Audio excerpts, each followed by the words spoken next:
Qo'lida imkoniyati bor har bir inson xuddi Qamariddin aka qilgan ishni qilganda jamiyatimiz yanada gullagan bo'ladi.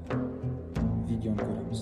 Tojikistonlik migrant oilaning 10 yashar bolasi Qobiljon Aliyev dahshatli o'lim topgani, vahshiy qotillik qurboni bo'lgani haqida ko'p va xo'p gaplashdik. Aslida Rossiyada tojiklarning boshiga tushgan ushbu musibat o'zbeklarning boshiga allaqachon tushgan ekan. Faqat uning isi yaqindagina chiqdi, ancha o'tib chiqdi. O'tgan yilning 12-dekabr kuni Rossiyaning Xabarovsk shahrida o'zbekistonlik migrant, samarqandlik o'zimizning o'zbek o'g'loni xavfsizlik kuchlari qo'lida ularning qiynoqlari oqibatida vafot etgan va 20 kundirki Rossiyada qolmoqda. Tashqi ishlar vazirligimiz uning o'limini tasdiqladi, ammo o'lim qanday yuz bergani haqida hali aniq ma'lumotlarni oshkor etmagan. Nima demoqchiman?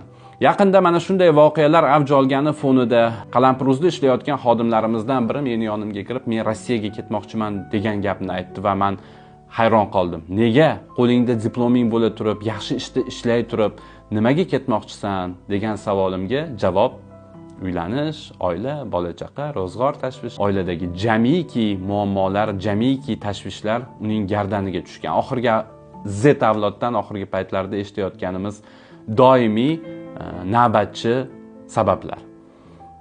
Va men aytdim. Oyligingni men oshirib beraman. Rossiyada qancha to'lashsa shuncha to'lashga tayyorman va shu yerda qol. Loqal bitta qurbon kamroq bo'lsin.